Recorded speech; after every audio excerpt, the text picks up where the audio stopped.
그럼 이제 우리 면역관문 억제제에 대해서 해보려고 합니다. 앞에 쭉 이야기 드렸던 면역요법에 대한 개발, 그 다음에 방식에 대해 설명드렸는데 결국 요즘 최대의 화두는 면역관문 억제제입니다.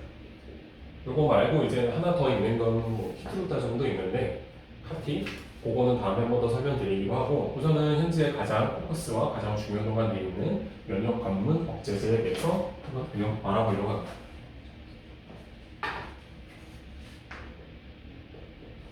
그럼 면역관문 억제제를 보려면 앞전 시간에 잠깐 얘기 드렸지만 한 번 더 설명 간단히 드리고 가겠습니다. 그 암세포가 있고 항원제시세포, 항원제시세포는 저런 겁니다. 그 대식세포나 뭐 덴드라이트, 수지상세포 이런 면역세포들이 이상세포를 발견을 하고 이상세포가 있음을 이 T셀에게 일르러 오는 겁니다. 중간 과정입니다. 그래서 T셀은 그 신호를 받으면 물론 직접 T셀이 그 이상세포를 감지하기도 합니다. 그래서 감지를 하면 그 사이토카인을 막 분비를 해서 T셀들을 불러모으고 T셀들이 활성화되면서 이제 세포를 치료하게 됩니다. 이게 가장 기본 과정이 있는데 암세포에서는 또는 APC, 그러니까 항원 제시세포 우리가 기본적으로 MHC라는 항원을 제시하는 겁니다. 이렇게 자, 나는 괜찮은 사람입니다. 저는 정상세포입니다. 저는 감염 안 됐어요.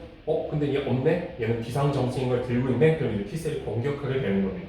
클래스가 보통 1, 2 있는데 이거 뭐 크게 중요하진 않고 1은 보통 다 가지고 있고 2는 이제 우리 항원 제시세포가 갖고 있는 거 정도로만 아시면 되고 TCR은 이 리세터입니다. 리세터. 그러니까 이거 받아들인다 이렇게 생각하시면 되고 여기까지는 그동안 많이 알려져 있었습니다. 그래서 우리가 이게 둘이 조절을 하면 될 것 같은데 뭐가 없을까? 우리 이 T셀이 받아들이는 리세터를 한번 해볼까? 아니면 MHC 항원을 거부하는 이 방법을 어떻게 해볼까라고 연구를 했는데 하다 보니까 면역관문이라는 게 있는 겁니다. 이게 둘만 있으면 되는 게 아니고 해보니까 둘만 이 과정뿐만 아니라 뭔가 하나 더 있더라.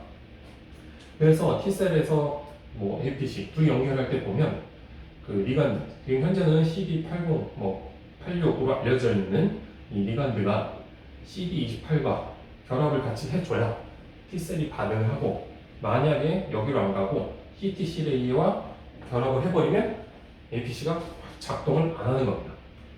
그러니까 제어 장치가 있는 겁니다. 만약에 APC가 지나치게 와서 민감하게 해서 T셀에게 모든 걸 전달해 준다고 하면 T셀이 지나친 활동을 통해 우리 몸의 셀프를 공격할 수 있는 가능성을 열어둘 수 있기 때문에 APC에서는 그거에 대한 억제제를 갖고 있다 이렇게 생각하시면 좋을 것 같습니다.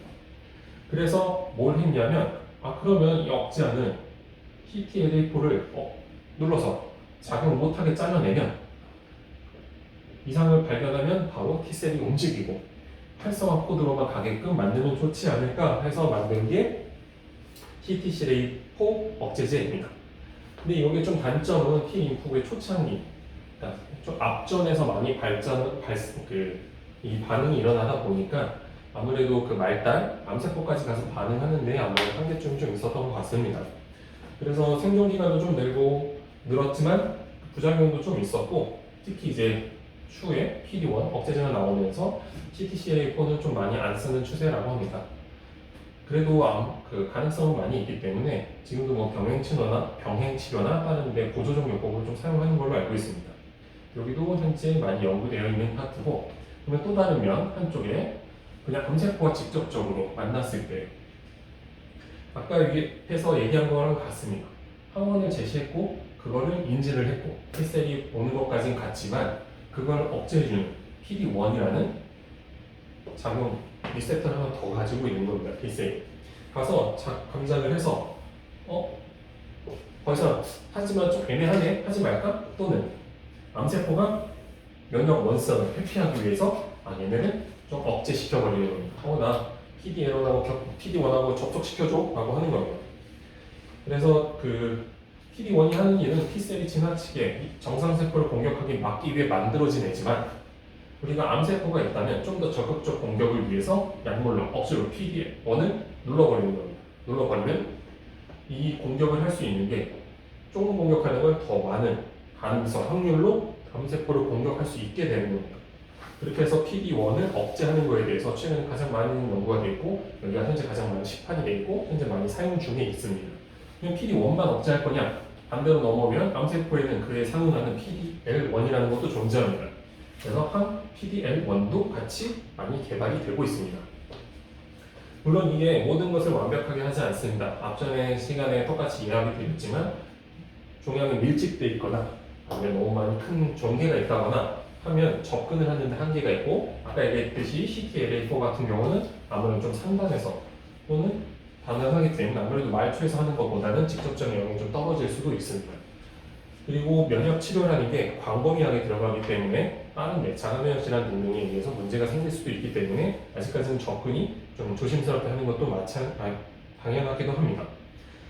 그래서 이제 보통 이 단독 치료에 대해서 연구를 많이 하고도 있지만, 이 면역 치료를 서로 믹스해서 뭐 PD1을 억제하는 거와 CTLA4를 같이 사용한다든지, 또는 항암 치료와 화학암 치료와 같이 사용한다든지, 접근하기 힘들었던 사악의 세포에서 그 방사선과 병행을 한다든지 등등 다양한 방법을 사용하고 있고, 최근에 한의학연구원에서는 PD1을 사용했을 때 보중이티탄이라는 약제와 함께 쓰는 경우 PD1 억제제에 대한 효능뿐만 아니라 암에 대한 축소 효과를 높였다는 동물 실험을 발표해서 화두가 된 적도 있습니다.